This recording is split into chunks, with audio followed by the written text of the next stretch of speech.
누가복음 19장 28절부터 40절까지 있는 말씀입니다. 예수께서 이 말씀을 하시고 예루살렘을 향하여 앞서서 가시더라. 감람원이라 불리는 산 쪽에 있는 벳바게와 베다니에 가까이 가셨을 때 제자 중 둘을 보내시며 이르시되 너희는 맞은편 마을로 가라. 그리로 들어가면 아직 아무도 타보지 않은 나귀 새끼가 매어 있는 것을 보리니 풀어 끌고 오라. 만일 누가 너에게 어찌하여 푸느냐 묻거든 말하기를 주가 쓰시겠다 하라 하시매 보내심을 받은 자들이 가서 그 말씀하신 대로 만난지라. 나귀 새끼를 풀 때에 그 임자들이 이르되 어찌하여 나귀 새끼를 푸느냐 대답하되 주께서 쓰시겠다 하고 그것을 예수께서 끌고 와서 자기들의 겉옷을 나귀 새끼 위에 걸쳐놓고 예수를 태우니 가실 때에 그들이 자기의 겉옷을 길에 펴더라. 이미 감난산 내리막길에 가까이 오심에 제자의 온 무리가 자기들이 본 바 모든 능한 일로 인하여 기뻐하며 큰 소리로 하나님을 찬양하여 이르되 찬송하리로다. 주의 이름으로 오시는 왕이여 하늘에는 평하여 가장 높은 곳에는 영광이로다 하니 무리 중 어떤 바리새인들이 말하되 선생이여 당신의 제자들을 책망하소서 하거늘 대답하여 이르시되 내가 너에게 말하노니 만일 이 사람들이 침묵하면 돌들이 소리 지르리라 하시니라. 아멘. 왕이 쓰시게 하라. 이 누가복음 19장에 나오는 예루살렘으로 들어가시는 예수님의 모습이 나오는데요. 누가복음에는 특징이 있습니다. 누가복음의 특징은 이 누가복음을 지은 저자가 메디컬 닥터라는 겁니다. 의사예요. 누가복음 1장 3절에 보면 이렇게 써 있습니다. Carefully investigated everything from the beginning. 처음부터 investigate 했다. 조사했다. 수사하듯이 조사를 했다. 그리고는 It seemed good also to me to write an orderly account for you. 순서대로 차례대로 써보내는 게 좋겠다라는 생각을 했다. 그러니까 요한복음은 순서대로 기록되지 않고 어떤 요한이 얘기하고자 하는 논리대로 기록이 되어 있습니다. 근데 누가복음은 앞, 뒤가 연결이 되어 있어요. 앞의 내용과 뒤의 내용이 같이 맞물려서 갑니다. 그렇기 때문에 누가복음을 읽을 때는 앞의 내용을 참고해서 뒤의 내용을 보게 됩니다. 이 누가복음 오늘 본문 19장 28절에 보니까 예수께서 이 말씀을 하시고 라는 이 말씀은 앞에 있는 문화의 비유입니다. 문화를 주고 어떤 귀인이 왕이 되기 위해서 먼 곳에 갔다가 왕이 돼서 왔는데 이 귀인을 왕으로 받지 않는, 왕으로 인정하지 않는 사람들이 있었다는 거죠. 그 사람들이 그래서 이 사람은 왕이 되면 안 됩니다 라고 사신도 보내고 다 했는데 이 사람이 왕이 됐을 때 자기를 왕으로 인정하지 않는 자들을 27절에 보니까 그 위에 써 있습니다. 내가 왕됨을 원하지 아니하던 저 원수들을 이리로 끌어다가 내 앞에서 죽이라 이 말씀을 하시고 예루살렘에 들어가셨다 이 얘기를 합니다. 여러분 마태복음, 마가복음, 요한복음을 다 봐도 이 예루살렘에 입성하시는 것은 왕으로 자기의 성을 들어가시는 예수님을 그립니다. 예수님을 왕으로 그려요. Jesus is king. Jesus is king, as a king. 왕으로, 예수님이 왕으로 자기의 도시에 들어가십니다. 왕전의 성에 들어가시는데 예수님을 왕으로 영접하지 않는 자들에 대해서 뭐라고 표현하시냐면 내가 왕됨을 원하지 아니하던 저 원수들을 이리로 끌어다가 내 앞에서 죽이라 했다는 겁니다. 여러분, 오늘 저는 여러분들에게 엄청나게 중요한 얘기를 하려고 합니다. 저는 여러분들에게 정말 예수를 믿는다고 생각하는 저와 여러분에게 엄청난 도전을 하려고 합니다. 요한일서 5장 12절에 He who has the son has life. 아들이 있는 자에게는 생명이 있고 He who does not have the son of God does not have life. 하나님의 아들이 없는 자에게는 생명이 없다.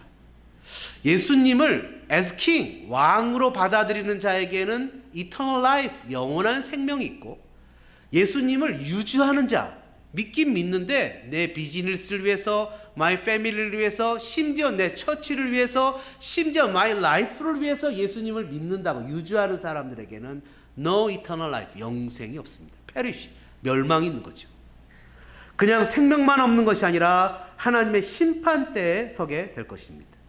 사랑하는 여러분, 여러분 예수님을 믿으십니까? 아멘이십니까? 여러분 어떤 예수님을 믿습니까?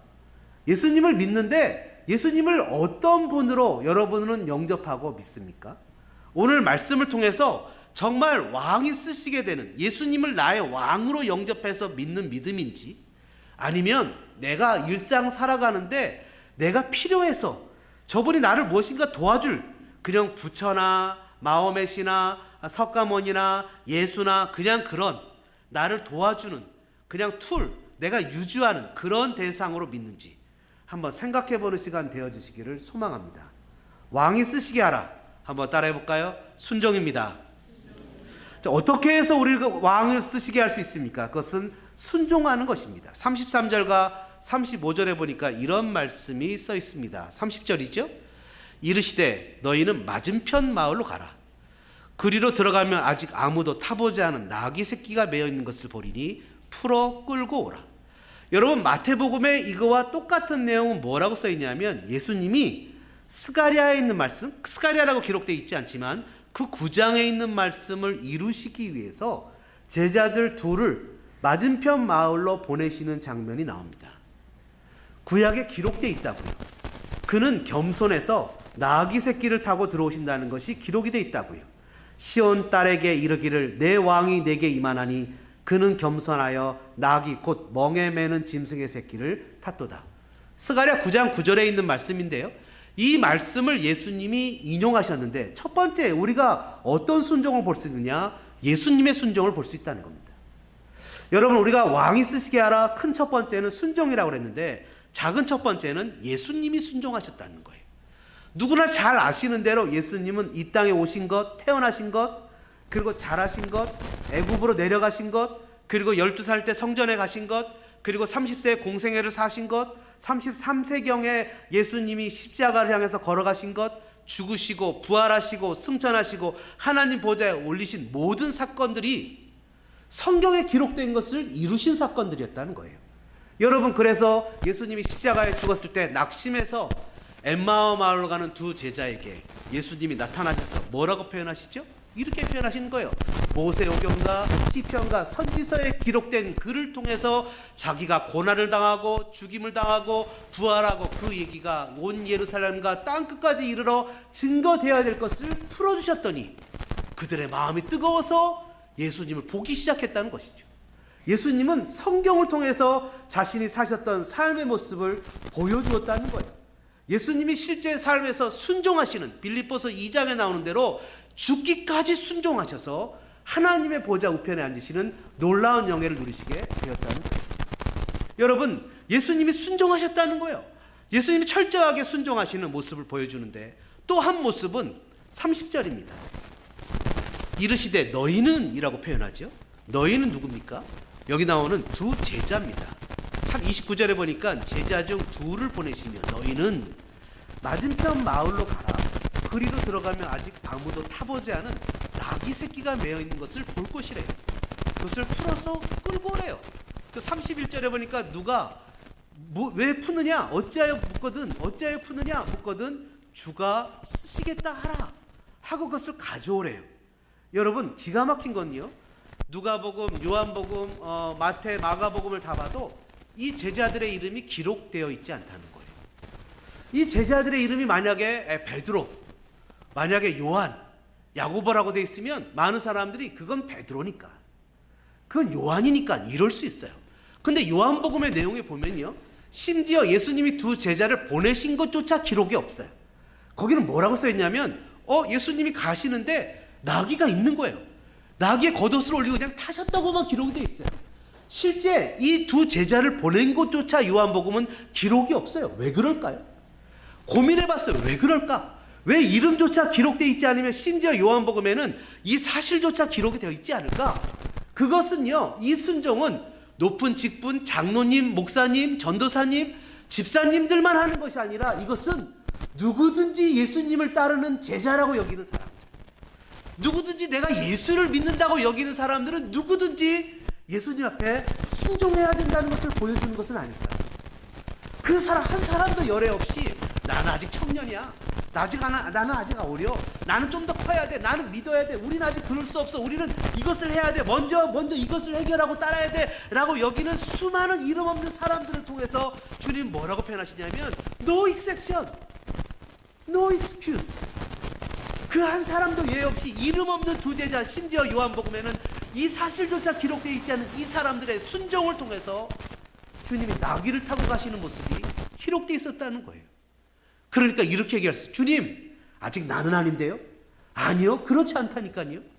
한 사람도 예외가 없다니까요. 예수님은 그 한 사람도 예외가 없어요. 여러분 생각해 보세요.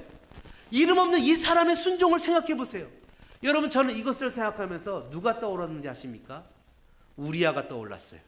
우리아가 누군지 아시죠? 충신 우리아입니다. 다윗이 밧세바하고 간음을 했어요. 죄를 졌어요. 아이를 가졌어요. 어떻게든지 전쟁터에 있는 우리아를 데려다가 밧세바하고 잠을 자게 해서 자기의 범죄를 완전 범죄로 만들고 싶었어요. 근데 우리아는 술을 먹지 않고 내 주가 밖에 나가서 내 동료들이 전쟁을 하는데 내가 어떻게 여기서 술 마시고 내 아내가 잘 수 있겠습니까? 하고 군인들과 같이 성문을 지키면서 밤을 새요. 안 되겠다 싶어서 다윗이 이 편지를 갖고 가는 이자를 적진 깊숙한 데서 가서 놔두고 후퇴해라, 죽여라 이 말이죠. 심지어 자기를 죽이라고 하는 그 왕의 명령까지 순종하며 갔던 우리아가 생각나더란 말이에요.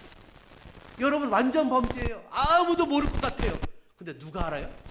하나님은 알아요. 하나님만은 알아요. 이름 없는 두 제자의 이름은 하나님만은 알아요. 하나님만은 내가 주님 앞에서 어떤 마음인 줄 알아요. 어떤 마음으로 주를 섬기며 어떤 마음으로 주님 앞에 가는지 하나님만은 알아요. 다 몰라줘도 하나님만은 알아요. 여러분, 그러면 된 거 아닙니까? 그럼 우리에게 걸어가는 길이 된 거 아닙니까? 어떤 분은 목사님, 와이프도 몰라요. 몰라도 괜찮아요. 하나님이 알면 되잖아요. 남편도 몰라요. 괜찮아요. 하나님이 알면 되는 거 아닙니까? 여러분, 그 우리아가 완전 범죄로 죽을 것 같았지만 하나님이 나단 선지자를 보냈잖아요. 바로 너라 이거예요. 네가 그렇게 한 마리 양밖에 없어 그 내 딸처럼 키우는 양을 뺏어다가 손님을 대접한 천하의 죽일 놈이라는 거예요. 여러분, 하나님이 알면 되는 거 아닙니까? 세상 사람 다 몰라줘도 주님이 마지막 그 순간 주님 앞에 갔을 때 우리를 향해서 주님이 착하고 충성된 종아, 수고했다 하면 that's enough. 그걸로 충분한 거 아닙니까? 무엇 때문에 그렇게 쫓아갑니까? 여러분, 이곳에 보면요, 또 하나의 순종이 있어요. 그건 바로 나귀의 주인의 순종입니다. 놀랍죠? 이 당시에 250만 명의 사람들이 모였다고 그래요. 기가 막히죠? 얼마나 많은 사람들이 모였습니까? 이건 대목이에요. 이건 찬스예요. 장사해야죠. 돈 벌어야죠.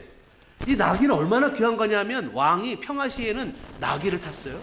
그리고 여러분 잘 아시는 대로 다윗이 솔로몬을 왕을 삼죠. 압살롬이 아니라 압살롬인가요? 왕을 삼을 때 어떻게 했어요? 나귀에 태우면서 나팔을 불면서 왕 만세를 외치게 했어요. 여러분, 나귀는 왕이 타는 거예요. 왕이 한 번도 타보지 않은 나귀를 탑니다. 이 나귀는 어떤 짐승이냐면 전 한 번도 안 타봤는데 나귀는요 의외로 크더라고요. 나귀가. 그래갖고 나귀는 발심이 얼마나 좋은지 절대로 넘어지지 않아요. 그래서 왕들은 평화시에 나귀를 타고 가요. 예수님이 나귀를 타고 들어가는데 이 나귀는 평화의 상징이 아닙니까? 근데 나귀 주인은 한 번도 사람을 태워보지 못한 나귀는 얼마나 귀한 거예요. 마태복음에 보니까 나귀와 나귀 새끼라고 기록되어 있어요. 그걸 그냥 주가 쓰시겠다고 하니까 덜렁 내줘요. 이유가 없어요. 조건이 없어요. 무슨 소리 하시는 거예요, 목사님? 지금 얼마나 내가 바쁜 줄 알아요? 무슨 소리 하시는 거예요? 내가 얼마나 인생 사는데 바쁘게 사는데 무슨 소리 하시는 거예요? 그렇게 얘기하는 것이 아니라 조건도 없어요. 여러분, 어저께 우리 한글학교 아이들하고 같이 저 산타모니카 비치에 자전거 타러 갔더니 참 애기들 중에 보면 어떤 애들은요, 목사님 아무 걱정하지 마세요. This is my way. 제가 자전거 잘 탑니다. 막 쫓아가는 애들이 있어요. 그런 애들은 손이 많이 가는 애들이에요. 야, 스톱. 투게더 같이 가야지. 그런 애들은 손이 많이 가요. 어떤 애들이 손이 안 가는지 아십니까? 막 달려가지 못하는 애들. 가자 하면 가고, 쓰자 하면 쓰고, 먹자 그러면 먹고, 쉬자 그러면 쉬자. 이런 애들은 손이 안 가요. 근데 자기 생각이 많고 자기 의지가 많고 자기 고민이 많고 자기 주장이 많아요. 주님 이렇게 해야 되고 저렇게 해야 되고 주님 앞에 끊임없이 얘기를 해야 돼요. 여러분 어떻게 주가 쓰시겠어요? 어떻게 왕이 쓰시겠어요? 왕이 쓰시기에 편한 사람이 돼야 되지 않겠습니까? 여러분 나귀 주인 전혀 그것에 대해서 신경 쓰지 않았어요. 누가 생각나십니까? 나귀가 얼마나 귀한 것이에요. 이것이 얼마나 귀한 것인데, 얼마나 값진 것인데 이걸 내놔? 내가 미쳤어? 내가 어떤 사람인데 이걸 내놔? 여러분 아브라함이 어떻게 됐습니까? 아브라함이 자기 아들을 바쳤을 때 하나님 뭐라 그랬어요? 네가 이제야 나를 경외하는 줄 알았다. 내가 가장 귀하게 여기는 것을 두 말 없이 내었을 때 이제야 네가 나를 경외하는 줄 알았다. 여러분 한번 따라해 볼까요? 믿음은 순종입니다. 한번 더 해보죠. 믿음은 순종입니다. 여러분 믿음 이꼴 순종이에요. 믿는다고 하면서 순종을 안 해요. 그럼 되겠습니까? 순종은 선택이 아니라 명령입니다. 누가복음 17장에 보니까요, 예수님이 제자들에게 용서를 가르치십니다. 예수님, 하루에 어떤 사람이 내게 죄를 지으면 몇 번까지 용서해 줘야 될까요? 예수님이 17장에 뭐라고 표현하십니까? 하루에 7번 죄를 지었는데 7번 돌아와서 내가 회개한다고 하면 용서해 줘라. 제자들이 깜짝 놀랍니다. 어떻게 7번이나 용서해 줘요? 예수님 믿음을 주셔야겠어요. 예수님 뭐라 하시냐면, 야 겨자씨만한 믿음이 있어도 이 산더러 들려서 바다에 던지라고 하면 그대로 준다. 너희는 그것보다 큰 믿음이 있다. 너희들한테 종이 있다. 종이 나가서 밭에 나가서 일을 하고 수고하고 돌아왔는데 너희들이 야 종아 너 수고했으니까 여기 앉아서 밥 먹어라. 내가 밥 차려줄게 이러냐? 아니면 야 너 띠를 메고 나에게 밥을 차려라. 그리고 띠 메고 내가 밥 먹는 동안 썰고 해라. 그리고 나 밥 다 먹으면 너 밥 먹어라 이러냐? 너희 그렇게 할 것이다. 틀림없이. 너희들도 마찬가지다. 너희들이 무슨 일을 할 때 나는 무익한 종이라고 얘기해라. 이 얘기는 뭐하죠? 이 얘기는 주님 앞에서 순종은 선택이 아니라 반드시 해야 되는 거라는 거예요. 근데 우리는 생각하기에 순종을 선택이라고 생각한다. 내가 순종할 만할 때 순종하라. 아니요. 그거는 순종이 아닙니다. 믿음이 없어서 순종을 못하는 것이 아닙니다. 문제는 뭐죠? 순종할 마음이 없는 거예요. 순종할 마음이 없으면 어떻게 되죠? 성령을 받지 못합니다. 사도행전에 보니까 순종하는 자들에게 성령을 주신다고 했습니다. 여러분 순종은 뭡니까? 하나님을 믿는 사람들의 표징이 순종입니다. 마지막 두 번째로요, 왕이 쓰시게 하라. 한번 따라해 볼까요? 나를 뛰어넘으라. 한번 더 해보죠. 나를 뛰어넘으라. 여러분 사람들이 나귀 새끼 위에 자기의 겉옷을 걸쳐놓고 예수님을 태우고 갑니다. 어떤 사람들은 종려나무 가지를 막 흔듭니다. 다른 성경에 보니까 아시죠? 팜줄이 막 흔들어요. 종려나무 가지를 왜 흔드는지 아십니까? 네? 종려나무 가지를 막 흔들어요. 어떤 사람들은 호산나 막 외쳐요. 그리고 오늘 본문에 보면 뭐라고 표현하냐면 38절에 찬송하리로다 주의 이름으로 오시는 왕이여 표현합니다. 여러분 주의 이름으로 오시는 왕이라는 단어는요, 그 당시에 메시아를 가리키는 관용구입니다. 야고보서에 보면 3년 반 동안 비가 오지 않았다. 42개월은 고난의 때를 가리키는 관용구와 똑같이 주의 이름으로 오신다라는 말은 메시아를 가리키는 그냥 은어적인 수거적인 표현입니다. 근데 이 종려나무 가지를 흔드는 것은 당시에 마카비 시대 때 이 이스라엘 사람들이 이 제국을 물리치고 나라를 독립시켰을 때 자기들의 독립을 상징하는 것으로 종려나무 가지를 택했습니다. 종려나무 가지는 성경적 의미의 심볼이 아니라 종려나무는 민족주의적인 심볼이에요. 다시 얘기하면 이 팜트리, 종려나무는 신앙의 고백이 아니라 자기의 민족주의적인 수구적인 자세에서 나타내는 자기 나라를 상징하는 거예요. 그래서 그 당시에 유대인의 동전에는 종려나무가 그려져 있었다고 그래요. 이것은 무슨 것을 상징하는 겁니까? 이 말은 자기의 수구주의, 자기의 이기심, 자기의 민족주의에다가 무엇을 포장해요? 신앙으로 포장합니다. 호산나라고 외치면서 주님이 나를 구원해 주기를 원하지만 실은 예수님을 내가 원하는 메시아로 몰아가는 것과 똑같아요. 예수님이 오병이어의 기적을 베푸셨을 때 사람들은 예수님을 억지로 잡아서 임금 삼으려고 했다는 것이 요한복음 6장에 기록되어 있습니다. 예수님은 절대로 그들의 뜻에 따라서 임금이 되지 않았어요. 예수님은 예수님의 뜻대로, 예수님의 길대로, 하나님의 뜻대로 길을 걸어가셨던 분입니다. 수많은 사람들이 예수님을 자기의 마음에 맞는 사람으로 몰아가려고 합니다. 예수님, 내가 너무 아파요. 내 병을 좀 고쳐주세요. 예수님, 내가 경제적으로 너무 힘들어요. 내 경제적인 문제를 해결해 주세요. 예수님, 우리 교회가 너무 고달파요. 우리 교회에 이런 것을 해주세요 라고 얘기하지만 정작 그런 것들은 예수님한테 아무런 관심이 없는 거라는 거예요. 여러분, 저는 교회를 11년 담임 목사로 섬기고 수십 년의 신앙생활하면서 한 번도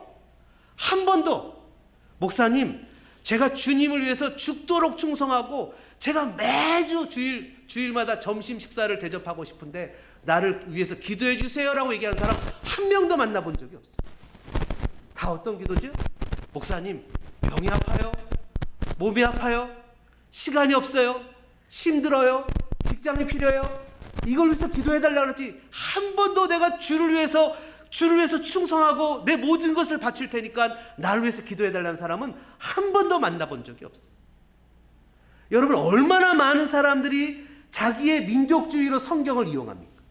오늘 본문에 보니까요, 41절 읽지 않았지만 예수님이 오시면서 41절에 뭐라고 표현하시냐면 가까이 오사 성을 보시고 우셨다 이렇게 표현합니다. 수많은 사람들이 셀레브레이트하고 페스티벌하고 예수님을 웰컴했지만 예수님은 그거에 대해서 마음이 기뻐하지 않으셨어요. 예수님은 슬펐어요. 왜요? 자기들 마음에 맞는 왕으로 예수님을 맞아들였어요. 그러나 예수님은 그런 왕이 아니었어요. 심지어 예수님이 왜 성전을 보고 울었어요? 성전은 성경에 기록되어 있기를 만민이 기도하는 집이라고 기록되어 있어요. 근데 그들을 예수님이 뭐라고 표현했어요? 너희들은 만민이 기도하는 집을 강도의 구렬로 만들었다고, 도둑의 소굴로 만들었다고 얘기했어요. 성경은 성도는 이것이다 라고 정의하고 있어요. 근데 성도는 자기의 유익을 위해서 쫓아가는 삶으로 변질시켰다는 거예요. 여러분, 성경은 뭐라고 써있죠? 무엇을 먹을까? 무엇을 입을까? 무엇을 마실까? 고민하지 말고 하나님의 나라와 의를 구하라고 했는데 우리의 가장 귀한 시간을 주님의 영광을 위해서 사용하는 것이 아니라 무엇을 입을까를 위해서 사용합니다. 어떤 분들은 이렇게 얘기합니다. 내가 옛날에 정말 돈이 많았을 때 주님을 섬겼어야 되는데 이제 돈이 없어서 주님을 못 섬긴다는 거예요. 옛날에 그렇게 시간이 많을 때는 주님 못 섬기고 이제 너무 바빠서 주님을 못 섬긴다는 거예요. 여러분, 어떤 분들은 너무 바빠서 주님을 못 섬기고 어떤 분들은 너무 한가해서 게을러서 주님을 못 섬기면 언제 주님을 섬기죠? 내 생각의 한계를 벗어나야 된다는 거예요. 몸이 너무 아파서 힘들어요. 내가 주어진 환경의 삶 속에서 그냥 침몰돼요. 여러분, 그런 삶의 문제, 그런 삶의 방식들, 내 삶의 문제를 해결해 주기만 원하는 메시아를 기다려서는 그 꿈을 이루기는커녕 구원은 생각도 하지 말아야 됩니다. 구원이 그렇게 쉬운 겁니까? 구원이 그렇게 옆집 아저씨처럼 아무에게나 주어지는 겁니까? 예수님이 자기의 whole life, 자신의 전부를 주어서 우리에게 허락한 그 최고의 가치의 구원이 그럴 정도밖에 안 되는 겁니까? 여러분, 미국에 와서 삶을 살면 뭔가 좀 다른 삶을 살아야 되는 것이 아닙니까? 사람은 자신에게 주어진 환경을 결코 넘어서기가 쉽지 않습니다. 내 생각으로 성경을 읽어요. 내 마음으로 성경을 읽어요. 원하는 구절만 보고 원하는 부분만 보고 그래서 내가 원하는 것만 쫓아가요. 내 환경 속에 내 꿈을 맞춰요. 하나님의 뜻이 무엇이든지 상관없이 내 소망에 맞춰서 삶을 살아가면서 마치 그것이 하나님의 뜻인 양 살아가요. 마치 그거가 똑같죠. 내가 주의 이름으로 귀신도 쫓아내고 주의 이름으로 살았지만 주님이 내가 너를 도무지 알지 못하는 거와 똑같다는 것이에요. 지금 얼마나 많은 교회들이, 많은 성도들이 자신들의 존재 자체를 유지하는 데 급급해서 정작 중요한 왕의 뜻을 따르지 못하고 있는지 모릅니다. 여러분, 잘 생각을 해보십시오. 우리가 먹는데, 마시는데, 입는데 힘을 쏟으며 살아야 되는 사람들입니까? 내가 주님 앞에 기도하는 제목들이 주님, 내가 비즈니스가 잘 되게 해주세요. 주님, 내 몸을 고쳐주세요. 주님, 내가 주님의 영광을 위해서 살도록 해주세요 라는 것이 아니라 그저 내 필요한 것만을 위해서 기도하며 살아가는 삶의 모습이어야 되겠느냐는 것이죠. 좀 원대하고 큰 꿈을 위해서 살아가야 되는 거 아니냐는 거죠. 주님, 주를 위해서 살겠습니다. 그 나머지는 주님이 책임져 주실 것을 믿습니다. 여러분, 학생들은요, 학생들 때만 할 수 있는 것들이 있어요. 아십니까? 학생들이 커서 나이가 들어서 40, 50대에서 여기서 2년극하고 연극하고 한다고 생각해보세요. 물론 할 수 있어요. 근데 학생들은 학생들 때만 할 수 있는 것들이 있어요. 제가 우리 유스 아이들이나 주일학교 아이들한테 가장 많이 요구하는 것은 그 나이 또래에 할 수 있는 것들을 하라는 거예요. 세상에 돈이 우리를 평가하는 기준이어야 되겠습니까? 여러분, 미국 땅까지 와서 우리가 돈 때문에 평가받는 사람이어야 되겠습니까? 하나님한테 기도할 때 하나님, 나한테 집 주세요. 하나님, 건강 주세요. 하나님, 남편 비즈니스 잘 되게 해주세요. 라는 것을 기도하면서 살아가야 하는 인생이 돼야 되겠습니까? 예수님을 그딴 걸로 유지해서 되겠습니까? 주님 영광 위해서 한번 살겠습니다. 주님 뜻대로 한번 살겠습니다. 주님, my life는 웨이스트 타임 하지 않겠습니다. 웨이스트 머니 하지 않겠습니다. 주님, 언제든지 나를, 나 같은 자도 쓰시겠다면 주님 언제든지 나를 내어드리겠습니다. 라는 그런 신앙이 돼야 되지 않겠습니까? 여러분, 우리가 주님 앞에서 복종시켜야 되는 것이 있습니다. 첫 번째는 시간입니다. 예수님께서 예루살렘 입성 전에 주신 문화세 비유에서 모든 종들에게 10문화를 주고 5문화를 주고 1문화를 줘도 이 사람들에게 똑같은 조건이 있습니다. 그거는 주어진 시간이 다 똑같다는 거예요. 반드시 왕이 돌아오는 시간은 다 똑같다는 거예요. 아무리 훌륭한 사람도 젊은 사람도 나이 어린 사람도 하나님 우리에게 주신 시간은 똑같다는 거예요. 여러분, 우리에게 가진 시간을 주님 앞에 복종시키는 여러분 되어지기를 주님의 이름으로 축원합니다. 성경적인 표현은 Jesus coming, second coming이에요. 재림이에요. 예수님이 오시는 날을 기대하면서 살아가야 되는데 여러분, 교회가 존재만을 위해서 살아야 되겠습니까? 프레즈널 쫓아가야 되고, 여러분, 전 세계에서 가장 많은 민족의 LA에 살아요. 170개 민족이 살아요. 전도지를 가서 전도하고 영어로 그들에게 복음을 전하며 그리스도를 증거하는 삶을 살아야 되는 것이 아닙니까? 교회가 크고 교회가 작은 것이 무슨 소용이 있어요? 여러분, 하나님 앞에서 그런 내 시간을 들여서 최고의 것을 드리는 웨이스트 타임 하지 말고, 정말 아무짝에도 쓸모없는 것에 시간을 허비하지 말고 주님의 영광을 위해서 살아야 되지 않습니까? 개인적으로 누구에게나 다 종말이 있어요. 다 죽을 때가 있다고요. 여러분, 주님 나를 부르실 때 너 시간 어떻게 보냈니? 라고 얘기하니까 어떤 사람 뭐냐면, 주님은 심지도 않은 데서 거두시는 분이기 때문에 내가 이 한 문안을 땅에 묻어두었습니다. 뭐라 그래요? 이 악하고 게으른 종. 주님 우리의 웨이스트 타임 하는 것을 뭐라고 표현하냐면 악하고 게으른 종이라고 얘기합니다. 살만하면 살만하다고 게으름 피우고, 힘들면 힘들다고 나 살겠다고 게으름 피우고. 언제 주님 섬길 건데요? 언제 예배할 건데요? 두 번째로 주님 앞에 복종시켜야 될 것은 자신의 몸입니다. 성경은 분명 우리에게 뭐라고 표현합니까? 몸을 불의의 병기로 사용하지 말라고 그랬어요. 주를 위한 몸으로 사용하라고 그랬어요. 몸이 피곤하면 피곤했어. 시간이 많으면 게을렀어. 다 게을러서 못하고 피곤해서 못하고, 돈이 있을 때는 돈이 있어서 나를 위해서 쓰느라고 못하고, 돈이 없으면 먹고 사느라고 못하고. 언제 주님 섬길 건데요? 여러분, 언제 주님 섬길 건데요? 진짜 물어보고 싶어요. 언제 섬길 건데요? 그 삶에 주어진 한계를 뛰어넘어 주님 앞에 매달려야 주님이 나에게 놀라운 기적도 주시고 은혜도 주시는 거 아니겠습니까? 여러분, 그냥 바쁘면 바쁘다고 주님 일 뒤로 밀어내고, 게으르면 게으름대로 힘들다고 밀어내면 주님이 나를 통해서 기적을 일으킬 수 있는 방법이 없잖아요. 주님이 나에게 기적을 일으킬 수 있는 방법이 뭡니까? 먼저 그의 나라와 그 일을 구하는 거 아닙니까? 사도 바울이 뭐라 그랬어요? 자기의 몸을 쳐서 복종시켜야 된다고 얘기하잖아요. 예수님, 나 몸이 너무 피곤한데요. 근데 주님이 이제 좀 해주세요. 나 힘들어요가 아니라, 주님, 이 벌레만도 못한 자의 몸을 사용하셔서 영광을 나타내겠다고 하신다면 내 몸이라도 주님 앞에 드리겠습니다.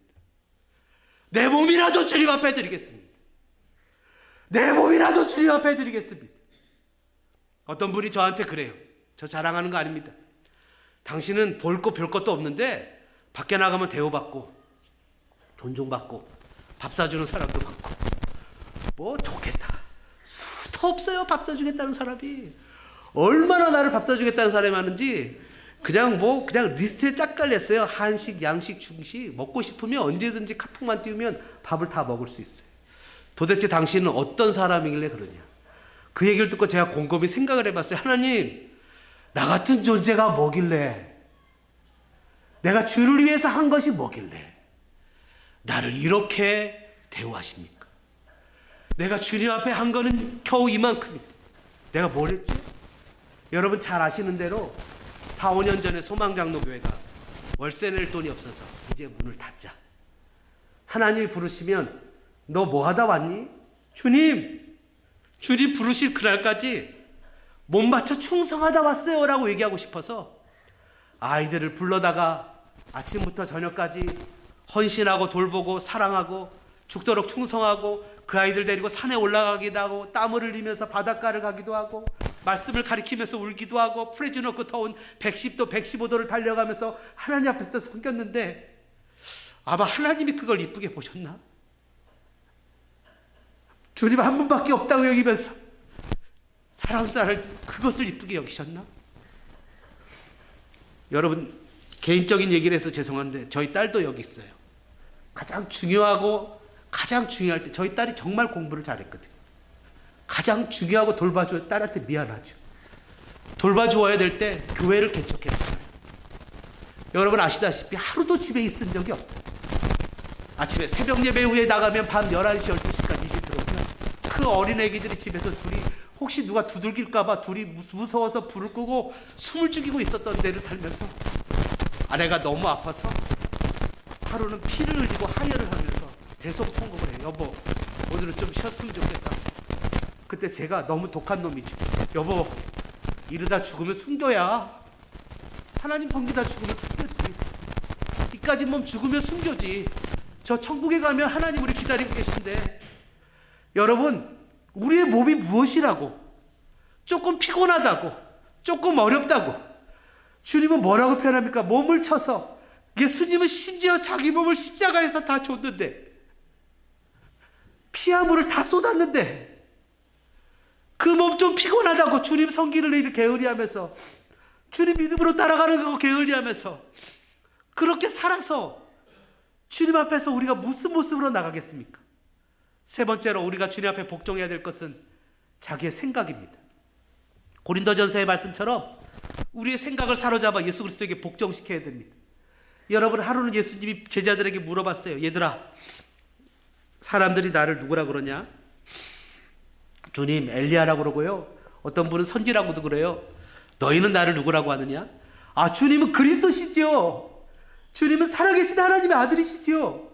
그랬더니 예수님이 베드로에게 바요나 시몬아 네가 복이 있다. 이것을 알게 하신 것은 하나님이시다. 그런데 내가 이제 얼마 후에 대제사장에게 고난을 당하고 십자가를 져야 된단다. 주님 그런 일은 주님에게 미치지 않을 거예요. 내가 그렇게 하지 않을 거예요. 그랬더니 주님이 아주 독하게 얘기하시죠. 사단아 내 뒤로 물러가라. 너는 나를 넘어지게 하는 자로다. 네가 하나님의 일을 생각하지 않고 도리어 사람의 일을 생각하는구나. 그러면서 주님 우리에게 뭐라고 표현하시죠? 누구든지 나를 따라오려거든 자기를 부인하고 자기 십자가를 지고 나를 따라올 것이니. 여러분 예수님을 따라가는 것은 그렇게 쉬운 게 아니잖아요.